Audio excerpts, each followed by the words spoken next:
பார்த்ததுக்கு அப்புறம் ஒரு மனதுக்கு நிறைவாக இருந்தது. அப்புறம் நூலகத்தை பற்றி ஒரு தினேஷ் கேட்டுக்கிட்டேன், யார் வரா, எப்படி வரா, எவ்வளோ பேர் வராங்க, என்ன மாதிரி நூல்கள் இங்கே படிக்கப்படுகின்றன அப்படிங்கிறதெல்லாம் கேட்டபொழுது ஒரு முயற்சி செய்கிறோம். நமது பேராசிரியர் குறிப்பிட்டது போல் இது ஒரு அறிவார்ந்த சமூகமாக மாற வேண்டும் என்று சொன்னால் இது நூல்களின் வழியாகத்தான் நடைபெற வேண்டும் அப்படிங்கிறதுல அப்போ இந்த பெரிய முயற்சி ஒன்று.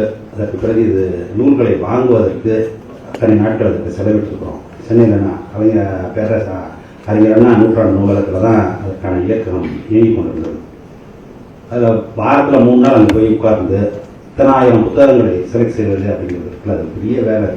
அதுக்கு எல்லா கேட்டலாகையும் பார்த்து இருக்கக்கூடிய முக்கியமான புத்தகங்களை தேர்ந்தெடுத்து, நான் மட்டுமல்ல, நான் பொருளாதாரம் குறிப்போம், என்னை போல் இன்னும் ஒரு 13 பேர் வெவ்வேறு துறைகளிலிருந்து உட்கார்ந்து அந்த நூல்களை எல்லாம் தேர்ந்தெடுத்து முடிச்சதுக்கப்புறம் பார்த்தீங்கன்னாக்கா இதுக்கு ஒதுக்கப்பட்ட பணம் எவ்வளவு, இதுக்கு இருக்கக்கூடிய இடம் எவ்வளவு, நம்ம வாங்கியிருக்கிற நூல் எவ்வளவு அப்படின்னு பார்த்தீங்கன்னா இது என்ன பண்ணுறதுன்னு தெரியல. அதுக்கு மேலே ஒன்றும் பண்ண முடியாத போது அதில் பெரிய தலைவலி என்னன்னு கேட்டிங்கன்னா தமிழ் நூல்கள் தான். அதை ரொம்ப சொல்வதற்கு எனக்கு வெட்கமாக இருந்தாலும் நான் சொல்லிதான் கூட வைக்கிறேன். என்ன பண்ணிட்டீங்கன்னா ஒரு டைட்டில் எடுத்து அதை நம்பி வாங்கிடுவேன்.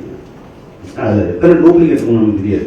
10 டூப்ளிகேட்டா, 15 டூப்ளிகேட்டா, வெவ்வேறு பதிப்பகங்கள் என்னென்னமோ போட்டு ஏகப்பட்ட சிக்கல்கள் எல்லாத்தையும் கலைந்து எப்படியாவது ஒரு வழியாக கொண்டு வந்து சேர்க்கறது அப்படிங்கிறது ஒரு பெரிய ஒரு வேலையாக மாறி இருக்குது. ஆனால் ஒரு பெரிய ஒரு பாடம் நமக்கு என்னன்னு கேட்டிங்கன்னா அந்த ஸ்கேலில் வாங்கும்போது தான் நமக்கு தெரியும் நம்ம எங்கே இருக்கோம் அப்படின்ட்டு. நம்ம தமிழில் பதிப்பிக்கிறோம், இவ்வளோ புத்தகம் போடுறோம் அப்படிலாம் சொல்லிட்டு இருக்கோம். ஆனால் அங்கே போய் பார்த்தீங்கன்னா கடைசியில் இந்த மாதிரி மொத்தம் 60,000 டைட்டில் கேட்க முடியும். மொத்த டைட்டில் இருக்கிற வரைக்கும் தெரியல, 60,000 டைட்டில் கேட்க முடியும். நம்ம 10 லட்சம் புக்கு வாங்கணும்னு நினச்சோம்னா கூட வாங்க முடியும். அதுதான் நிலவரம். அந்த வகையில் ஒன்று. ரெண்டாவது பேரண்ட்ஸ் பேசும்போது எனக்கு நன்றி தெரிவிக்கிறேன்னு சொன்னாங்க. என்னது இந்த மாதிரி விஷயங்கள்லாம் முன்னெடுப்பு அப்படிங்கிறது. அந்த முன்னெடுப்புக்கெல்லாம் காரணம் 100 ஆண்டுகால வரலாறு இருக்கிறது. தொடர்ந்து நாம் என்ன செய்து கொண்டிருக்கிறோம் அப்படின்னா இந்த சமுதாயம் ஒரு அறிவார்ந்த சமுதாயமாக மாற வேண்டும். நேற்று ஒரு நிகழ்வில் கலந்து கொண்டேன். நம்ம சுபவி இருக்கிறார்ல, அவர் ஒரு திராவிட இயக்கத்தில் வேலை செய்து கொண்டிருக்கக்கூடிய 3 அவருடைய இயக்கம் சார்பாக பரிசளிக்கும் விழா. அதில் வாலசா வல்லவன் அவர் ஒரு இதில் அவர் ஏற்படுத்தி இருக்கும்போது ஒரு விஷயம் சொன்னார். எப்படி நம்ம இவ்வளவுலாம் தெரிந்து நம்ம வைத்திருக்கிறோம், நாம் மமதையோடு தெரிந்து கொண்டிருக்கும் பொழுது அவர் சொன்ன விஷயம் ரொம்ப ஷாக்கிங்காக. என்ன ஷாக்கிங், நான் பல மேடைகள் நான் பேசியிருப்பேன், கருப்பாயணம் பேசியிருப்பார், பல பேர் பேசியிருப்பான். என்ன பேசினா ஆரம்ப கல்விக்கு காமராசர் மிகப்பெரிய அளவில் வேலை செய்யாரு. இங்கே அவர் என்ன புள்ளி வரும்னு சொல்கிறாருன்னு சொன்னால், பனகல் அரசர் இந்த ஜஸ்டிஸ் பார்ட்டியினுடைய ஆட்சி காலத்தில் முதலமைச்சராக இருந்தபோது பிரசிடென்சியில் அவர் துவக்கிய பள்ளிகளின் எண்ணிக்கை, ஆரம்ப பள்ளிகளின் எண்ணிக்கை 19,000 பள்ளிகள். அதுக்கு பிறகு வந்த ஆட்சியாளர் துவக்கியது அடுத்து 12,000 பள்ளிகள். எவ்வளோ பள்ளிகள் திறந்துட்டாங்க. அதுக்கு பிறகு ராஜாஜி பள்ளிகளை மூடியதில்லை, நிதி பற்றாக்குறை காரணம் காட்டி.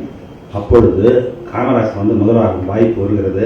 காமராஜர் புத்தூசி குருசாமி மூலமாக பெரியாருக்கு ஒரு செய்தி சொல்லி அனுப்புகிறார். இந்த மாதிரி பெரியார் என்னை ஆதரிக்கிறார் என்று சொன்னால், பெரியார் காங்கிரஸ் விட்டு வெளில வந்தாலும் காங்கிரஸ்க்குள்ள அவருக்கு அவ்வளோ செல்வாக்கு இருக்கிறது. அப்போது நீங்கள் ஆதரவு தெரிவிக்கிறீங்கன்னா நான் போட்டியிட தயாராக இருக்கிறேன் சொன்ன பொழுது பெரியார் என்ன சொல்லி அனுப்புகிறாருன்னு சொன்னால் 2 கண்டிஷன். ஒன்று மூடப்பட்ட பள்ளிகள் திறக்கப்பட வேண்டும், இன்னொன்று குலக்கல்வி திட்டம் விலக்கிக் கொள்ளப்பட வேண்டும். அந்த 2 கண்டிஷனுக்கு ஒத்து வருகிறது என்று சொன்னால் எனது ஆதரவு தெரிவித்து அதன் பிறகு அவர் 9 ஆண்டு காலம் தமிழகத்தினுடைய முதலமைச்சராக செயலாற்றி மூடப்பட்ட பள்ளிகள் அனைத்தையும் திறந்தது. அப்படிதான் ஆரம்ப கல்வி நம்ம எல்லோருக்கும் சேர்ந்தது அப்படிங்கிறது. சரி, அந்த கதையை ஒரு பக்கம் இருக்கட்டும். இப்போ இந்த நூலை பற்றி பேசணும்னு சொன்னால் முத்துகிருஷ்ணன் இந்த போராட்டங்கள் வரலாறு அப்படின்னு சொல்லி இந்த புத்தகத்தை எழுதி அதில் ஒரு விஷயம் என்னன்னு கேட்டிங்கன்னா, அதில் இந்த புத்தகம் எனக்கு தான் என்னது டெடிகேட் பண்ணுறது, சமர்ப்பணம் அது பண்ணியிருக்கிறாரு. அது பார்த்துட்டு அதில் எழுதிக்கக்கூடிய வாசகங்கள் பார்த்தா இந்த மாதிரி யாரோ ஒன்று படித்து பார்த்து என்ன சொன்னாங்க, இன்னும் உன்னை போய் ரவுத்திரமாக பேசுகிறான்னு சொல்லியிருக்காரு, நீ ரவுத்திரத்தெல்லாம் ஒரு ஒன்றான அந்த மாதிரி இருக்கு. அதுக்கு ஒரு காரணம் இருக்கிறது. என்ன காரணம் இருக்கிறதுன்னு சொன்னால்,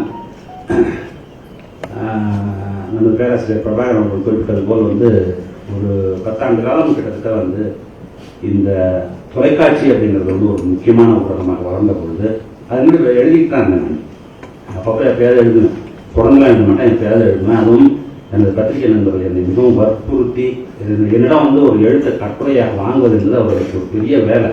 என்னை கெஞ்சணும், விரட்டணும் எல்லாம் பண்ணதுக்கப்புறம் தான் கொடுப்பேன். என்ன என்னைக்காவது ஒரு மூடு இருக்கும்போது உடனே எழுதி உடனே கொடுத்துறது அந்த பழக்கமே இல்லை. அந்த மாதிரி இருக்கிற காலகட்டத்தில் அந்த நண்பர்கள் தான் என்ன எழுத்துறையில் இருந்த நண்பர்கள் தான் தொலைக்காட்சியில் வந்து ஆரம்பிக்கப்பட்ட பொழுது அவர்கள் அங்கே நகர்ந்தார்கள். அது நடந்த போது அவர்கள் வந்து என்னை வந்து நீங்கள் வந்து இந்த விவாதத்தில் பேசணும்னு சொல்லும்போது நான் எப்படி பேச ஆரம்பிச்சேன்னு கேட்டீங்கன்னா ரொம்ப வேடிக்கையாக இருக்கும். இன்னும் பட்ஜெட்னு ஒன்று வருது இல்லை, இந்த பட்ஜெட்னு வரும்போது பட்ஜெட்டை பற்றி உடனே பேசணும். தொலைக்காட்சியில் தான் பெரிய வசதி என்னன்னு கேட்டிங்கன்னா பிரிண்ட்டில் வந்து எப்படின்னு கேட்டிங்கன்னா நீங்கள் எல்லாத்தையும் படித்து பார்த்து யோசிச்சு அடுத்து நான் எழுதி எடிட் பண்ணி எல்லாம் பண்ணிடலாம். இது வந்து கரண்ட்டில் போகும், லைவில் பேசணும். லைவில் பேசணும் அப்படின்னா பட்ஜெட்னா என்னன்னு தெரியணும், போன வருஷம் என்ன நடந்ததுன்னு தெரியணும், அந்த பொருளாதாரத்தை வந்து மக்களுக்கு புரியுற மாதிரி சொல்ல தெரியணும். அது எப்படியும் எனக்கு அந்த கலை கொஞ்சம் வந்தது. என்ன வந்தது அப்படின்னு கேட்டிங்கன்னா எனக்கே தெரியாது என்னால் அந்த மாதிரிலாம் பேச முடியுது.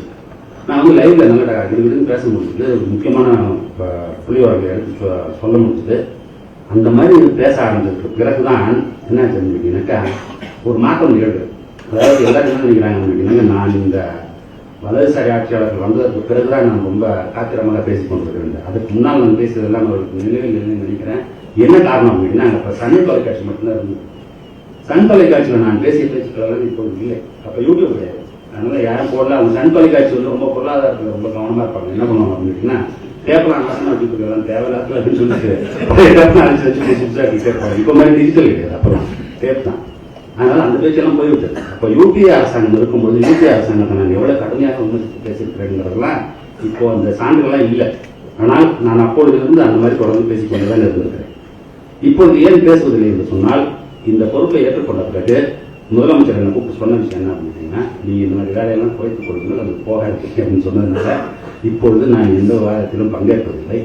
ரொம்ப முக்கியமான விஷயம் அப்படின்னு சொன்னாக்கா முதல் 5 நிமிடமோ அல்லது 10 நிமிடமோ விவாதத்தில் பங்கேற்காமல் அந்த விஷயம் என்ன என்பதை மட்டும் சொல்லுவோர் ஒரு விண்டோ அதில் மட்டும் பார்ட்டிசிபேட் பண்ணுவோம்னாக்க இப்பொழுது நான் சுருக்கி கொண்டிருக்கிறேன்.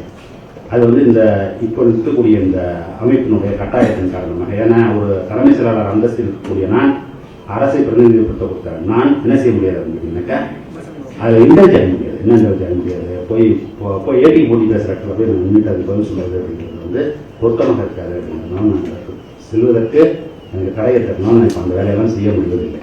எழுதுதான் அதே மாதிரி ரொம்ப ரெஸ்ட்ரிக்டாக எழுத முடியும், அதனால் அதுவும் செய்ய முடியாமல் ஒரு சூழல் இருக்கிறது. அதெல்லாம் நான் கொடுக்க வேண்டிய இலைகள் எதுக்கு இதற்கு இந்த மாதிரி சில வேலை செய்யணும்னா அந்த வேலையை செய்ய முடியும். நூலகத்துக்கு நூல் வாங்குற பொறுப்பு நமக்கு வந்து சேருது. 60,000 நூல்கள் நீங்கள் செலக்ட் பண்ணலாங்க அந்த பொறுப்பு வரும்போது அந்த மற்ற வேலையும் நம்மளால் செய்ய முடியாமல் போகிறது. அது வந்து ஒரு பிரச்சனை தான். வாழ்க்கையில் எல்லாத்தையும் எல்லா சமயத்திலையும் எல்லாத்தையும் கிடைச்சிட முடியாது. ஏதோ உங்களுக்கு ஏதோ ஒரு விலையை கொடுக்க வேண்டிய ஒரு காலம்.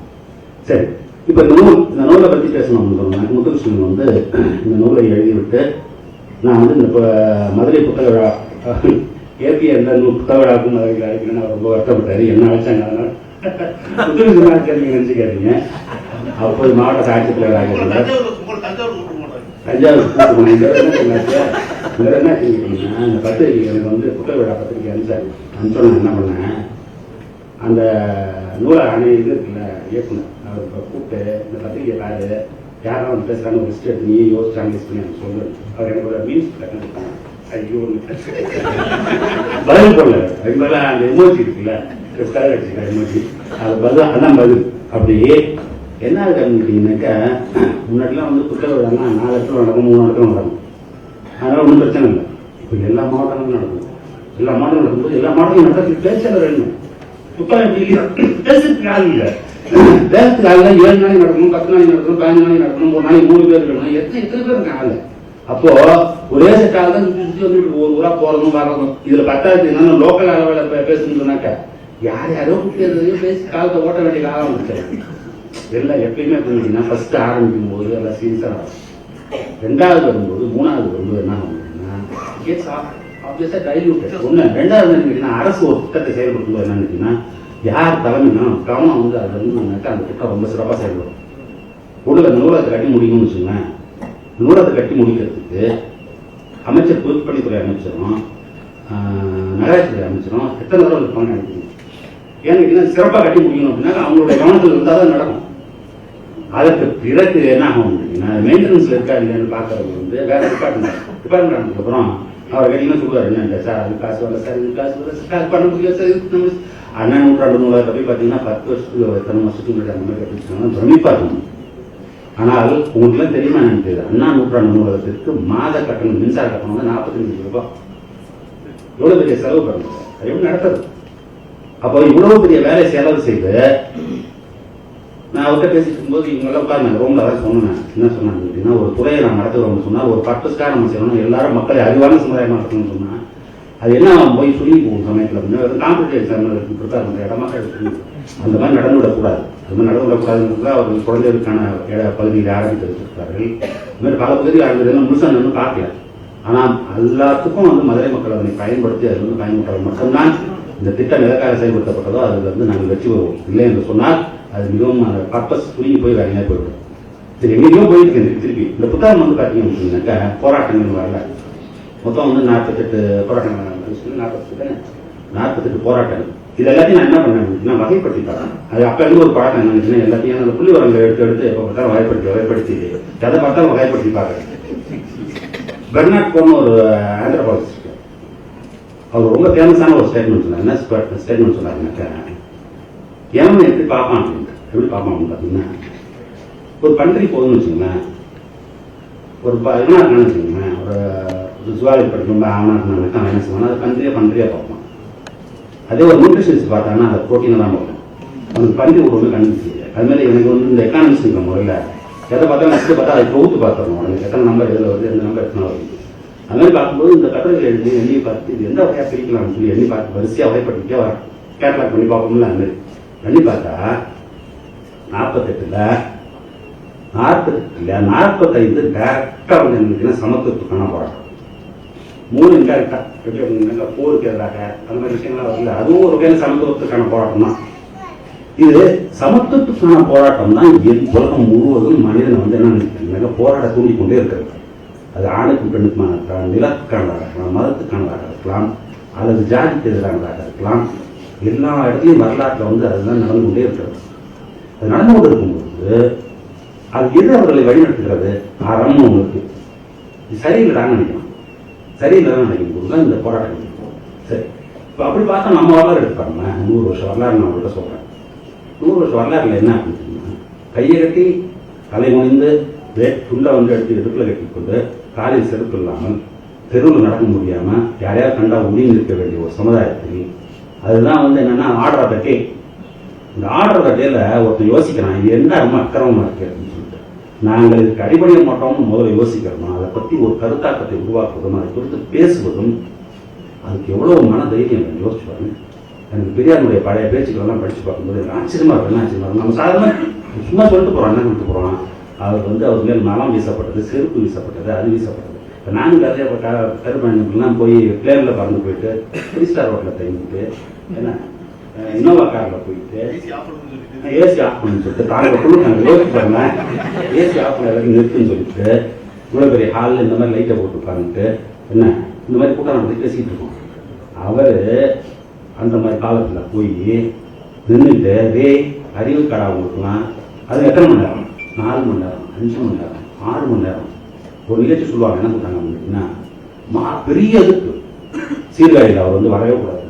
சீர்காழியில் மயிலாடுதுறை ஞாபகம் அவர் சொல்றாரு, இல்லை நான் வரேன், யாருமே இருந்தாலும் நான் வந்துட்டே பேசுறேங்க. போய் ட்ரெயின் ஓகே இறங்குறாரு. ஊருக்குள்ள செருப்பு மரம் போட்டுருக்காங்க. கொடி வரிசையா தெருப்புல என்ன பண்ணிருக்காங்க அப்படின்னா கொடியில வந்து செருப்பை கட்டி தொங்க போட்டிருக்காங்க. கோயிலில் கூட்டம் நடத்தும். கோயிலில் போய் உட்காந்து வேற யாரையும் பேசாதுங்க. அவர் மட்டும் நின்று பேசுறாரு. எவ்வளோ நேரம் பேசுறாரு தெரியுமா? 4 மணி நேரமா 5 மணி நேரமா. 5 மணி நேரம் பேசி முடிச்சதுக்கு அப்புறம் எவெல்லாம் செருப்பு மாலை கட்டினானோ அவ்வளவு பேர் அவருக்கு மலை மாலை போடுறோம். அப்போ அவருக்கு அந்த கருத்துல வந்து எவ்வளவு தெளிவு வந்துருக்கணும். அவர் அந்த போராட்டங்கள் வரும்பொழுது என்ன அப்படின்னா அதுக்கு முக்கியமான விஷயம் என்னன்னா அதை கருத்தாக்கணும். எவ்வளோ ஒருத்தனா யோசிக்கணும் அதை பத்தி. இது சரியா சரியில்லையா அந்த ஆரம்பத்தில் அந்த ஃப்ரேம் ஒர்க்கை வச்சு இது சரியில்லைன்னு ஒரு கருத்து வந்து அது குறித்து அவர் பேசுறதுக்கு தைரியம் வரணும். போய் பேசணும் மக்கள்கிட்ட. மக்கள் சாதாரணமாக ஏற்றுக்கொள்ள மாட்டாங்க. நான் போய் எடுத்தோன்னே போய் சாமி நினைச்சுனா ஏற்றுக்குவானா, மதம் நினைச்சுனா ஏற்றுக்குவானா, ஜாதி நினைச்சுனா ஏற்றுக்குவானா. அப்போ வந்து என்னென்னா பெண்களை வந்து நீங்கள் வந்து சமமாக நடத்தும் போனால் ஏற்றுக்குவானா? எப்படி ஏற்றுக்குவான்? எதையுமே ஏற்றுக்கொள்ள மாட்டான். ஆனால் அவன்கிட்ட போய் அதை சொல்கிறது பேசுறது அதை விட இன்னும் இப்போ இது என்ன கேட்டீங்கன்னா அது பத்திரிகை நடத்துது. முத்துகிருஷ்ணன் கட்டுரை எழுதி இந்த புத்தகமாக போடுவது வந்து ஒரு ஜனநாயக பணி அப்படின்னு சொல்லி நம்ம பேசுகிறவங்கலாம் சொல்கிறாங்க. தென்றித்திக்கன் சொல்ல அதில் வந்து ஒரு பெரிய ஜனநாயகத்தில் வந்து ஒரு முக்கியமான கூடு அப்படின்னு சொல்லிட்டு அந்த மாதிரி ஒரு சமயத்தில் 1920 10 ஒரு பத்திரிகையை ஆரம்பித்து இந்த மாதிரி விஷயங்களை பற்றி எழுதுறதும் பேசுறதும் அந்த பத்திரிகை நடத்துவதற்கு எவ்வளவு துணிச்சல் வேணும். அப்போ அவர்கிட்ட போய் கேட்குறாங்க, ஐயோ இந்த புத்தகம் யாருமே வாங்கிட்டு என்ன செய்யறாங்க சொல்றாரு, நானே எழுதி நானே பிரிண்ட் பண்ணி நானே படித்து நானே வச்சுக்கேன், அதுக்கு கவலை இல்லை அப்படிங்கிற மன உறுதி. அப்பொழுதுதான் என்ன நடக்க முடியும் அப்படின்னாக்க இந்த கருத்தை விதைக்க முடியும். அப்போ இந்த சமத்துவத்தை நோக்கிட்ட பயணத்துல எப்பொழுதுமே அதுக்கு எதிர்ப்பு இருந்து கொண்டே இருக்கும். இன்றைக்கு இவ்வளவு பெரிய பிரகாரம் பேசும்போது சொன்னார், இந்த நூற்றாண்டு அந்த மாதிரி ஒரு நூற்றாண்டு, மக்கள் விடுதலை நூற்றாண்டு, ஜனநாயகம் மலர்ந்த நூற்றாண்டு, மன்னராட்சி வீழ்ந்த நாள். ஆனால் இப்பொழுது நான் வேற ஒரு சிக்கலை சந்தித்துக் கொண்டிருக்கேன். எவ்வளவு பெரிய சிக்கல் யோசிச்சு பாருங்க. என்ன இருந்ததுன்னா, இதே அமெரிக்காவில் பாலஸ்தீனத்துக்கு எதிராக ஆதரவாக குரல் கொடுக்கும் மாணவர்கள் இருக்கக்கூடிய இடங்கள்ல கிளாஸ் ரூம்ல ஸ்டூடெண்ட்ஸ் அந்த மாதிரி பேசுறது நீ அனுமதிக்க கூடாது என்று மேலக்கூடிய நிர்வாகம் அத்தனை பல்கலைக்கழகங்களை என்ன சொல்லுது, வற்புறுத்துவது மட்டுமல்ல, அங்க இருக்க செனட்ல கூப்பிட்டு கேள்வி என்ன what is your position on this அப்படிங்கிற அந்த பிரசிடென்ட் அவங்க என்ன சொல்றாங்க அப்படின்னா, அவங்க பேசுறாங்க முன்னாடி கண்டம் பண்றாங்க. 4 பேர் சேர்ந்து இருக்காங்க, த்ரோன் ஆகும். உலகம் அப்படி இருக்கு. இப்போ எப்படி இருக்கு அப்படின்னா, இவ்வளவு மலர்ந்த ஜனநாயகம் மலர்ந்து பேச்சுரிமையிலான அடிப்படை ஒன்று சொல்லக்கூடிய ஒரு நாட்டில் எதை பத்தி பேச முடியல அப்படின்னா, பாலஸ்தீனத்துக்கு ஆதரவாக கருத்தை தெரிவிக்க முடியும். அந்த மாதிரி ஒரு சூழல் இருக்காது. உலகம் முழுக்க இருக்கிறது. உலகம் முழுக்க எப்படி இருக்கு அப்படின்னா, வலதுசாரிகளின் எழுச்சி என்பது மிகப்பெரிய அளவில் நடந்து கொண்டிருக்கிறது. அந்த வலதுசாரிகளுடைய எழுச்சியை இப்பொழுது பிரான்சில் கருத்து நடத்திருக்கிறாங்க. சொன்னா என்னன்னா, எதுக்காக எல்லாரும் ஒன்னா சேர்ந்ததுனால இருக்க முடியும். என்ன டேர்ம்ஸ் யூஸ் பண்றாங்க அப்படின்னா, dam is the right way. அணை கட்டி நிறுத்த வேண்டியது எல்லாரும் ஒன்னா சேர்ந்தாலும் ஸ்ட்ராட்டஜிக் வித்ராயல். எப்படி ஸ்ட்ராட்டஜிக் வித்ராயல் அப்படின்னா, இந்த தொகுதியில் யார் ஜெயிக்கிறதுக்கு வாய்ப்பு இருக்குதுன்னு தெரிந்து கொண்டு அவனை மட்டும் அலோவ் பண்ணி மீதி எதிர்த்தாப்புல எல்லாம் வித்ரா பண்ணிடுறான். அது முதல்ல ஒரு கன்சென்சஸ் வரணும். அந்த மாதிரி ஒரு கன்சென்சஸ் தமிழ்நாடு இந்தியாவுக்கு வந்திருந்தா இந்த நிலவரமே வேற. இந்த கன்சென்சஸ் எல்லாத்தையும் வரல இல்லையா? வந்திருந்ததுக்கு நாம அந்த டேமை கட்டிருக்கலாம். பாதி டேம் கட்டியிருக்கோம், முழு டேம் நம்மளால கட்ட முடியும். அப்போ உலகம் முழுக்க இந்த பிரச்சனை இருந்து கொண்டே இருக்கிறது. அப்போ எப்ப இதுக்கு என்ன பொருள் அப்படின்னு அறம் சார் நாங்கள் என்ன சொல்றோம் அப்படின்னா, எல்லாரும் சமம் என்று ஒரு புறம் சொல்லி கொண்டிருந்தாலும் இன்னொரு புறம் மிக ஸ்ட்ராங்காக அவர் என்ன நினைக்கிறாருன்னா, அப்படி இல்லை, நாங்கள் அதை ஏற்றுக்கொள்ள மாட்டோம், சமமற்ற சமுதாயத்தை நாங்கள் நடத்துவோம், செயல்படுவோம். ஒவ்வொருத்தையும் ஒரு ஃபார்ம் இருக்கு. ஏன்னா இங்கே ஒருத்தன் ஒரு இதை சொல்லியிருப்பான், அமெரிக்காவில் வேற ஒருத்தன் சொல்லுவான், ஆஸ்திரேலியாவில் வேற ஒருத்தன் சொல்லுவான், ஆப்பிரிக்காவில் வேற ஒருத்தன் சொல்லுவான். இதுக்கு எல்லாம் பின்னாடி இன்னொன்று என்ன சொல்லியிருக்குன்னா, பொருளாதார காரணங்களும் ஒன்று. இது அறம் சார்ந்த ஒரு விஷயம் நான் சொல்லும் பொழுது, நான் ஏன் சமம் அப்படின்னு சொல்ற ஒரு பக்கம் இருந்தான். இந்த சமத்தை பேசாமல் இருப்பதற்கு ஒரு பொருளாதார காரணம் இருக்கு. அதுவும் இதுவும் பிணைந்திருக்கு. அப்போ நீங்க போராட்டங்களை நடத்தும் பொழுது என்ன நடக்குது அப்படின்னா, உங்களுடைய போராட்டங்களோட வரலாறு எடுத்து படிக்கும்போது நீங்க தெரிஞ்சுக்கலாம். என்ன தெரிஞ்சுக்கலாம், பேசுவது என்ன சொன்னாங்க, எல்லா போராட்டமும் வெற்றி பெறுவதில்லை, எல்லா போராட்டமும் ஏன் வெற்றி பெறுவதில்லை அப்படின்னு அலசி பார்த்தோம் சொன்னா ஒரு விஷயம் தெரியும். என்ன அப்படின்னா, இது ஒன்றோடு ஒன்று இருக்கக்கூடிய தொடர்புகள் இருக்குல்ல, அந்த தொடர்புகளை எல்லாவற்றையும் புரிந்து கொண்டு எல்லாத்தையும் சேர்த்து கான்ஃபரன்ஸாக பேசுகிற இடங்கள்ல தான் என்ன நடக்கும் அப்படின்னா, இந்த போராட்டங்கள் தொடர் போராட்டங்களாக காலம் கடந்து போராட்டங்கள் தொடர்ந்து நடந்து கொண்டே இருக்கும். அது மாதிரி இல்லை என்று சொன்னால், ஒரு குறிப்பிட்ட விஷயத்துக்காக அந்த குறிப்பிட்ட காலத்தில் குறிப்பிட்ட இடத்துல நடக்கக்கூடிய போராட்டங்கள் ஒன்று வெற்றி பெறும் அல்லது தோல்வி அப்படின்னு இருக்கப்படாது. அதோட வரலாற்று ஒரு பதிவாக தான் இருந்து கொண்டு இப்போ கருப்பயணம் பேசும்போது வைக்கம் போராட்டத்தை சொல்றாரு. வைக்கம் போராட்டம் முடிவு சொல்லுங்க, வைக்கம் போராட்டம் முடியலையே, இன்ன வரைக்கும் நடக்குது. என்ன நடக்குது, எத்தனை கோயில் நீ கூட நியூஸ் கொடுக்கல என்ன ஆகிட்டாங்கன்னா, நாதந்திரம்னால ஏதோ ஒரு கோயிலில் லலித்த உள்ள விட மாட்டேங்கிறான்னு சொல்றது ஒரு விஷயம் நடந்து தான் கொடுக்குறது. அப்போ அந்த போராட்டம் முட்டு போயிருமா? முட்டு போயிருக்கா விடாது. எப்படி ஜாதி என்கிற மனநோய் தீரும் வரை இந்த போராட்டங்கள் தொடர்ந்து கொண்டே தான் இருக்க வேண்டும், தொடர்ந்து கொண்டா இருக்கும். அதுதான் நம்முடைய. அப்போ நம்ம என்ன செய்ய வேண்டியிருக்கோம்னா, ஏதோ ஒன்றை மட்டும் பேசுவது என்பது அல்ல, என்ன செய்யணும், இந்த அரங்குற ஃப்ரேம்வொர்க்கில் என்னவெல்லாம் நடக்கிறது என்பதை மொத்தமாக பார்க்கிறது. இது இன்னொரு பெரிய புதிய பிரச்சனை என்னன்னாக்கா, தொழில்நுட்பம். முதல்ல எப்படி இருந்ததுன்னாக்கா, பத்திரிகை பயணங்களை ரொம்ப கோச்சுட்டாரு. என்ன ஒரு ப்ரூஃப் லெட்டர் வைக்கிறது இல்லை, ப்ரூஃப் லெட்டர் மட்டும் இல்லை, போகிற பக்கம் எடிட்டே இருக்க மாட்டாங்க. இல்லை இப்படிலாம் எத்தனை எடிட்டர் பார்த்தீங்கன்னா, ஒவ்வொரு எடிட்டர் இருப்பான். இப்போ தான் எடிட்டர் கிடையாது. என்னன்னு அதெல்லாம் பார்த்தீங்கன்னா உங்களாம் ஞாபகம் இல்லை, ரொம்ப லீடிங் டைல்ஸ் ரொம்ப மிகவும் வைக்கக்கூடிய பத்திரிகையில எடுத்து பார்த்தீங்கன்னா இப்போ எப்படி ஆயிடுச்சு. நான் வந்துட்டு எடிட்டிங் காரணம், எடிட்டிங்னாக்கா இங்கிலீஷ் தப்பாக இருக்கிறதுங்கிறது இல்லை, அது வரக்கூடிய மேட்டர் இருக்குல்ல, மேட்டர் சரியா தப்பான யோசிக்கணும்ல இல்லையா? ஃபேஸ்புக்கில் இருக்கிறதுக்கும் பேப்பரில் வர்றதுக்கு டிஃபரன்ஸ் என்ன அப்படின்னா, அதை ஒருத்தன் க்யூரேட் பண்ணுறான். என்ன பண்ணுறான், இதெல்லாம் வருது சரி பண்ணி ஆத்தென்டிசிட்டி பார்த்து அவன் சொல்லும் போது நான் நம்ப, அதனால அந்த பேப்பரில் வந்துடுச்சு, இந்த நியூஸ் சொல்லிட்டான்னு சொல்லி அந்த அதுவே வந்து விட்டது, இதே வந்து விட்டதுன்னு சொல்றது காரணம் என்ன, அந்த ப்ராசஸ் அது போய் வந்ததுனால தான். ஒரு எடிட்டர் ஒருத்தான், ஒவ்வொரு குரூப்புக்கும் ஒரு இது இருப்பான், சப்ஜெக்ட் எடிட்டர் ஒருத்தான், அவங்கலாம் பார்த்து அது சரின்னு சொன்னதுக்கப்புறம் அது வருதுன்றதுனால தான் அவருடைய ஆத்தரிசிட்டி. அந்த மாதிரி இல்லாமல் இப்போ எப்படி ஆயிடுச்சுன்னா, என்ன காரணம்? சர்க்குலேஷன். சர்க்குலேஷன் இல்லைன்னா பிரிண்ட்டுக்கு வந்து சர்க்குலேஷன் இல்லைன்னா என்ன ஆகுதுன்னா, அவன் வந்து பொருளாதாரத்தில் வந்து பெரிய அளவு செலவு பண்ணதுனால என்ன செய்யறான்னா எல்லாத்தையும் குறைக்கிறான். ஒரு ஹிந்துவுக்கு வந்து ஹிந்துவை பார்த்தீங்கன்னா 15 வெளிநாடுகளில் உங்களுக்கு கஷ்டம். கனியும் ஒரு நாட்டில் கூட இல்லைன்னு இப்படிலாம் பார்த்தீங்கன்னா 10 வயசாகலாம் ஞாபகம். வயலின் போட்டு வரும், ஈரான்லேருந்து ஒருத்தர் எழுதுவார், லண்டன்லேருந்து ஒருத்தர் எழுதுவார், டோக்கியோவில் ஒருத்தர் எழுதுவார், பெய்ஜிங்லேருந்து ஒருத்தர் எழுதுவார், வாஷிங்டன்லேருந்து ஒருத்தர் எழுதுவார். அது மாதிரி இந்தியாவில் உலகத்துடைய பல நாடுகளிலிருந்து ஸ்பெஷல் ரிப்போர்ட்டர்ஸ் இருப்பாங்க. அது மட்டும் இல்லாமல் பொருளாதாரத்துன்னு ஒருத்தர் இருப்பாரு, சயின்ஸ் அண்ட் டெக்னாலஜி ஒருத்தர், ஆர்கியாலஜி ஒருத்தர் இருந்தார். ஆர்கியாலஜி ஒருத்தர் நினைச்சு பார்ப்பீங்களா, உலகத்தில் எங்கேயாவது ஒரு ஆர்கியாலஜிக்கல் ஃபைண்டிங் இருக்குன்னா அவர் தான் கியூரேட் பண்ணுவார். இது எப்படி முக்கியத்துவம் இருக்குது, எந்த இடத்துல இருக்குது, ஏன் முக்கியம் அப்படிங்கிறதெல்லாம் அவர் தான் எழுதுவார். இப்போ அப்படிலாம் கிடையாது. இப்போ வந்து ஆர்கியாலஜிக்கல் சரி அப்படின்னு ஒரு சொன்னாங்கன்னாக்கா அது இங்கிலீஷ் மட்டும் சரி பண்ணிட்டு போட்டு கொடுப்பாங்க, அதான் முடிஞ்சிச்சு. இப்போ அந்த மாதிரி ஒரு சரி வாங்க போய் கொடுக்கும்போது இன்னொரு பக்கம் எல்லாம் நடக்குது. இந்த மாதிரி வந்து சோஷியல் மீடியா வரும்பொழுது எல்லாம் செலிப்ரேட் செய்தார். ராஜ்கீட் போராட்டத்தை பற்றி புதுவிஷன் எழுதும்போது அந்த போராட்டம் முழுக்க எடுத்து செல்லப்பட்ட இது என்னன்னு இன்ஸ்ட்ருமெண்ட் என்னன்னு கேட்டீங்கன்னா சோஷியல் மீடியா தான். அது போய் இப்போ பல இடங்கள் நம்ம லைனாக நடந்த போராட்டமும் சோஷியல் மீடியா வழியில் யாரும் நோட்டீஸ் எடுத்துலாம் ஓட்டல. ஃபேஸ்புக்கில் எதுனா எல்லா பேரும் வந்து வாட்ஸ்அப்பில் கதை போச்சு அப்படி வந்துருந்துச்சுங்க. ஆனால் இதில் இன்னொரு பக்கம் இருக்குது, அதுதான் ரொம்ப டேஞ்சரான பக்கம். என்ன பக்கம்? போஸ்ட் ரூட்னா என்ன?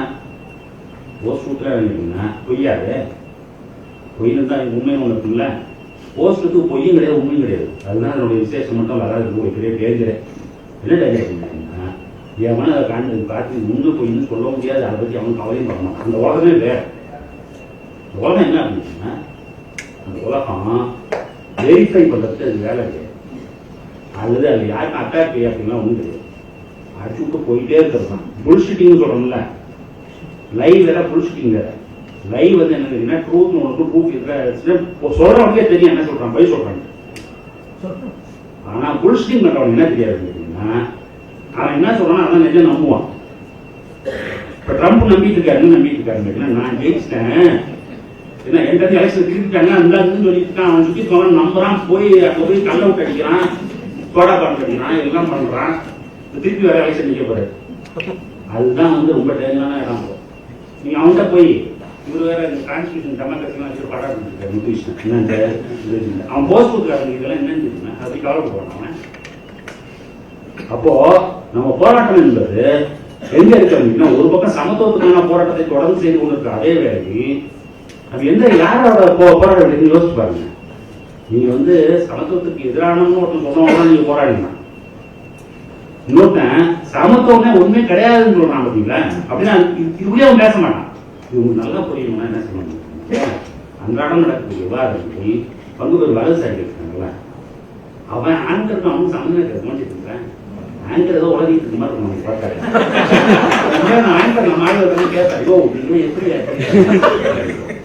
என்னையே நிறைய பேர் கேட்பாங்க. என்ன கேட்பாங்க அப்படின்னா, இவங்க 9 மணி நேரம் எப்படி வந்து என்ன பண்றேன், வந்து என்ன பண்ணு சொல்ல மாட்டேன். அது கேள்வி என்ன என்ன அப்போ அவங்க வந்து இந்த கேள்வி பதிலையோ அல்லது ரீசனிங்லையோ லாஜிக்லையோ எதுவுமே அவங்க அந்த இதுல கிடையாது. இது நீங்க ஏதோ ஒன்று பேசிட்டு இருக்கீங்க, அவங்க வேற ஏதோ ஒன்று ஆரம்பிச்சு அங்க இருந்து அவன் பாட்டு அதை பேசிட்டே போவான். திருப்பி சொல்றாங்க, இருங்க அங்க வராங்க அதெல்லாம் வராங்க வரவே மாட்டாங்க இல்லையா. இதுதான் அந்த உலகம். அந்த உலகத்துல நீங்க எப்படி நீங்க வந்து உங்களுடைய சமத்துவத்துக்கான போராட்டத்தை நீங்க எப்படி நடத்துவீங்கல்ல, அப்ப எவ்வளவு பெரிய சேலஞ்ச் யோசிச்சு பாருங்க. அப்ப யாரெல்லாம் முன்னணியில் இருக்கிறார்களோ அவர்களுக்கெல்லாம் இது வந்து ஒரு பெரிய சேலஞ்ச். ஒண்ணு ரெண்டாவது தொழில்நுட்பம் மட்டுமல்ல, தொழில்நுட்பம் இதை வந்து இன்னும் என்ன செய்யணும்னா அக்சென்ட்ரேட் பண்ணணும். என்ன அக்சென்ட்ரேட் பண்ணணும், ஒரு போட்டோ காணிங்க பாட்ட போய்கிட்டே இருக்கு. இப்போ பிரகாரம் பேசும்போது ஒன்று சொல்றாரு, என்ன சொல்றாருன்னா, அதை பற்றிய புள்ளி விவரங்கள் வந்து நம்ம எடுத்து பார்த்து நம்ம சொல்லணும் அப்படின்னு.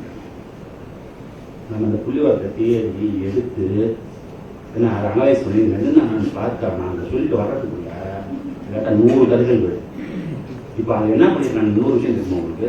இந்த போஸ்ட் ரூட் உலகத்தை இல்லையா நான் சொல்றது சிஸ்டமேட்டிக்கான எஃபர்ட் நடக்குது. இன்னைக்கு வரும்போது ஒரு ஆர்டிகல் படிச்சோம். என்ன ஆர்டிகல் படிச்சோம் அப்படின்னா, அவருடைய பெஸ்ட் எக்ஸாம்பிள் நம்மளுடைய நியூ எஜுகேஷன் பாலிசி தான். ஏன் அப்படின்னா அதில் வந்து ஒரு செக்ஷன் வச்சிருக்கான். அந்த செக்ஷனுக்கு பேர் என்ன தெரியுமா, இந்தியன் நாலேஜ் சிஸ்டம். என்னது இந்தியன் நாலேஜ் சிஸ்டம், முன்னோர்கள் என்னது முட்டாள்கள் இருக்குல்ல அந்த கோஷ்டி. அது என்ன ஆகும் அப்படின்னா, எப்படி மகாபாரதத்துக்கும் ராமாயணத்துக்கும் எந்த கதை வேணாலும் அதுக்குள்ள போகலாமோ. எத்தனை விதமான ராமாயணம் தெரியுமா உங்களுக்கு? ராமாயணம் ஒரு ராமாயணம் கிடையாது, ஒரு புக்கே இருக்கு. என்ன எத்தனை விதமான ராமாயணம் போல இருக்கு. அதுபோல் பல ராமாயணங்கள் எடுத்து வாய்ப்பு இருக்கு. இதில் ரியலிஃபிகேஷன் பாலிசி இம்ப்ளிமெண்ட் பண்ணி வச்சுக்கோங்க. ஏன்னு கேட்டீங்கன்னா அதுக்கு என்ன வேண்டியதில்லை, சான்றாதாரங்கள்னு ஒன்று வேண்டியதில்லை, வெரிஃபிகேஷன் ப்ராசஸ்னு ஒன்று இருக்குது, ப்ரூவிங்னு ஒன்று இருக்குது, டிஸ்ப்ரூவிங்னு ஒன்று இருக்குது, இல்லை லாஜிக்கல் ஒரு ரீசனிங் இருக்குது. கால் காப்பி எடுத்து பார்த்தீங்கன்னா ஃபால்சிஃபிகேஷன் ஒன்று இருக்கணும். என்ன ஃபால்சிஃபிகேஷன் இருக்கணும்? விஷயத்தை சொல்கிறேன் நீ அதை ஃபால்சிஃபை பண்ணணும். அப்படி தூங்கினா தான் அந்த நாலேஜ் ப்ராக்ரஸ் ஆகுங்கிறது ஒரு மாடர்ன் அண்டர்ஸ்டாண்டிங். ஆனால் இந்த வாரத்தில் எப்படி இருக்குதுன்னா இதெல்லாம் எதுவும் தேவை. எப்படி நான் ஜோசியத்தை நம்பருக்கு என்ன வேணும் கேட்டால் அதுவும் கணக்குலாம். என்ன கணக்காது? கசிக்கு போனீங்கன்னு வச்சுக்கோங்க, என்ன சொல்லுவான், சூரியன் அங்கேயே இருக்குமா, அது எடுத்து கணக்கு. இப்போ இந்த மாதிரி ஒரு உலகத்தில் அது இந்தியன் நாலேஜ் சிஸ்டம் செலிப்ரேட் பண்ணி அதை ஒரு பேசிஸாக வச்சு நாளைக்கு வளர்க்கணும் அப்படின்னா அர்த்தசாஸ்திர படிக்கிறான், கௌடில்யரை படிக்கிறான். யார் சொல்றா தெரியுமா உங்களுக்கு? Indian Council of Social Science ரிசர்ச்லேருந்து வரக்கூடிய இவாலுவேஷன் டீம் இங்கே இருக்கக்கூடியதை என்ன சொல்கிறாங்க கேட்டால், தமிழ்நாட்டில் மட்டும் திராவிடியன் மூவ்மெண்ட்டை பற்றி பேசுறீங்க, பெரியாரை பற்றி பேசுறீங்க, கௌடில்யர் அர்த்தசாஸ்திரத்தை ஏன் நீங்கள் படிக்க மாட்டேங்கிறீங்க? அப்போ இந்த போராட்டம் எங்கே போகுதுன்னு பாருங்க. இந்த மாதிரி ஒரு போஸ்ட் ட்ரூத் உலகத்தை கட்டமைப்பதற்கு எல்லா இடத்துலையும் அரசியல் முயற்சி செய்யும். வல்லசாரி அவர் ரொம்ப சிஸ்டமேட்டிக்காக அதை முயற்சி பண்ணுறாரு. ஏன் அப்படின்னா ரொம்ப ஈஸியாக இருக்கு. என்ன ஈஸி அப்படின்னா அவர்கள் எதை செய்ய விரும்புகிறாரோ அதற்கு அது மிகவும் ஏதுவாக. அதில் முதல் செய்யக்கூடிய 48 போராட்டம் இருக்குல்ல, அது எங்கே நிற்க போகுது அப்படின்னு எனக்கு ஒரு மிகப்பெரிய கவலை இருக்கிறது. ஏன் அப்படின்னா இந்த மாதிரி ஒரு லீனியர் நெரேட்டிவ் இருக்குல்ல, என்ன அது ஒரு அமைப்பு, அது சொல்லுகிறது, அது அநியாயம் செய்கிறது, அதுக்கு எதிராக நம்ம கருத்துக்களை உருவாக்குவோம், அதுக்கு எதிராக குரல் எழுப்புவோம், பேசுவோம், ஒன்றிணைவோம், போராடுவோம், வெற்றிகிறோம், தோல்வியாடுவோம் அப்படிங்கிற நேரடிவ் இருக்குல்ல, அது இனிமேல் நடக்குமா அப்படிங்கிற ஒரு கேள்வி இருக்கிறது. இப்போ ஒரு சிறந்த இடத்துல சொல்றாங்க, இந்த எலெக்ஷன் டைத்துல இப்போ பிரபாகர் சட்டத்தில் ஒன்று சொன்னார், இந்த மாதிரி ஒரு நேராட்டிவ் 10 வருஷமா வச்சுக்கிட்டேன். 10 வருஷமா இல்லை, அது 50-60 வருடங்களாக இருக்கு. ஒரு கிளாசிஃபிகேஷன் தெரியுமா? 67 ஒன்று இருக்குங்க. தமிழக வரலாற்றை பற்றி பேசும்போது என்ன சொல்லுவாங்க, 67 அவரை பார்த்தேன், அதனால போயிடுச்சு. 67க்கு முன் 67 பின்னு ஒரு இது இருக்கு. கிறிஸ்துவுக்கு முன் கிறிஸ்துவுக்கு முன்னாடி 67 பின் 67 பின். யார் உருவாக்குனா, எதுக்கு உருவாக்குனாங்க அப்படின்னா, இந்த காலி பொருள் 67 பின் எல்லாம் நாசமாயிட்டுன்னு சொல்றாங்க. அந்த நேரட்டிவை சரி பண்ணுறது தான் எனக்கு 15 வருஷம் வேலை. நான் என்ன கட்டுரைகளும் புத்தகங்களும் எல்லா வேலையும் என்ன பண்ணியிருக்கேன் அப்படின்னு கேட்டீங்கன்னாக்கா, அப்படிலாம் இல்லையா, இன்னும் நடந்துக்குன்னு சான்றோட சொல்லுவாரு அப்படிங்கிறது.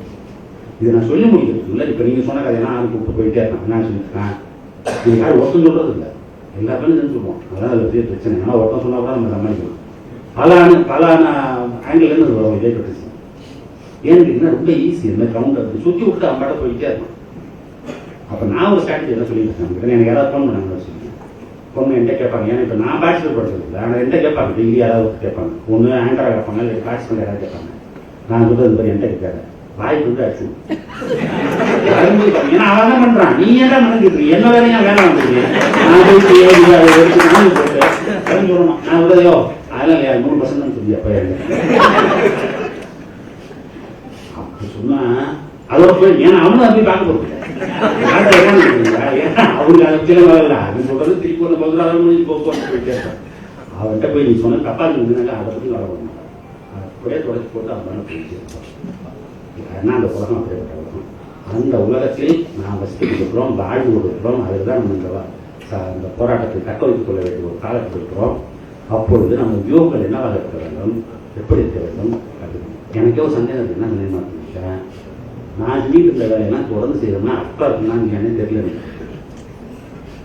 நான் போய் இருக்கிற டேட்டா எல்லாத்தையும் பார்த்து எல்லாத்தையும் அசம்பிள் பண்ணி அனலைஸ் பண்ணி பதில் சொன்னேன்.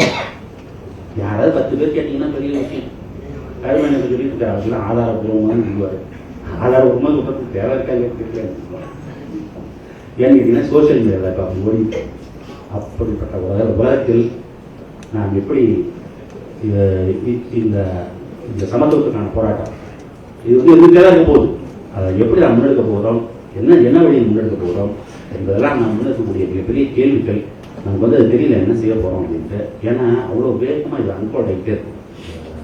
தொழில்நுட்பமும் இருக்கக்கூடிய மாற்றங்களும் எப்படி நம்ம செய்திகள் சென்று சேர்ந்துட்டன அப்படிங்கிறதும் எல்லாம் போயிட்டு இருக்கு.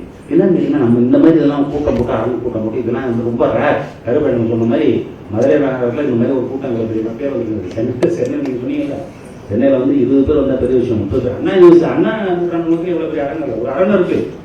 அந்த அரங்கத்தில் வந்து கூட்டம் நடத்தணும்னு நாங்களாம் ரொம்ப பயப்படுவோம். ஏன் பயப்படுவோம் அப்படின்னா என்னடா பண்ணுறது என்னடா பண்ணுறது. அது ஒன்று இன்னொன்று என்ன செய்வோம், ஒன் டைம் வச்சுக்கலாம் கதவை சாத்தி போடுறது, வெளியில போட்டு வெளியில போச்சுக்காங்க போட்டு என்ன கதை தட்டி உயிர் மீட்டிங் உள்ளதான் அப்படிதான் நடக்குது. அது வந்து கலைஞர் கடைசியில் இருக்கும்போது அது மாதிரி ஆரம்பிச்சிச்சு. எப்படி ஆரம்பிச்சுனாக்கா அவர் வந்து மெரினால கூட்டம் பேசி என்ன, அப்புறம் சென்னா நகரில் வந்து புல்லாரட்டி அவங்களில் பேசி, அப்புறம் மயிலை மாங்கோலையில் பேசி, அப்படி பேசி பேசி பேசி கடைசியில் எனக்கு வந்துருந்தாங்க. அவர் கடைசியில் இல்லை கலைஞர் அதுக்கு தான். அதுக்கு என்ன தெரியுமா, ஆள் வந்து சேலஞ்சு போன கேட்டுட்டே இருப்பாங்க. அப்படியே அந்த மாதிரி அது மாறிக்கிட்டே இருக்கு, குறைஞ்சிட்டே வருது. ரெண்டாவது அதை காம்பன்சேட் பண்ணுது. என்ன காம்பன்சேட், இந்த இப்போ படம் எடுக்கிறாரு சுருதி இருக்கிறாரு, அவருக்கு என்ன போட்டாங்கன்னா அது ஒரு 10,000 பேர் பார்ப்பான். நம்ம இந்த ஹால் தான் பார்க்கணும்னு அவசியம் இல்லை. அந்த மாதிரி மாறிக்கிட்டு இருக்கு. அது ஒன்றும் ஏன்னா கால ஓட்டத்தில் இப்படிதான் தான். ஆனால் இந்த மாற்றங்களோடு தான் நம்ம வந்து இதை நம்ம வாழ்ந்து கொடுக்க போகிறோம். இந்த மாற்றங்களோடு தான் நம்ம வந்து பயணிக்க போகிறோம். ஆகவே நம்ம இந்த போராட்டங்கள்லாம் இந்த மாதிரி விஷயங்கள்லாம் தொடர்ந்து நமக்கு நடைபெற வேண்டும் என்று சொன்னால் அதை எப்படி கொண்டு போகிறோம், அதை எப்படி செயல்படுத்த போகிறோம் என்பதையெல்லாம் நாம் யோசிக்க வேண்டிய காலத்தில் இருக்கிறோம் என்று கூறி இந்த புத்தகத்தை மிகச்சிறப்பாக எழுதியிருக்கும் திரு ராமகிருஷ்ணன் அவர்களுக்கு எனது பாராட்டுகளை தெரிவித்து அதை மிகச்சிறப்பாக இந்த நூலகத்தில் விடுவதற்கு நூலகத்தில் இருக்கக்கூடிய ஏற்பாடுகளுக்கும் நன்றியை தெரிவித்து நடந்து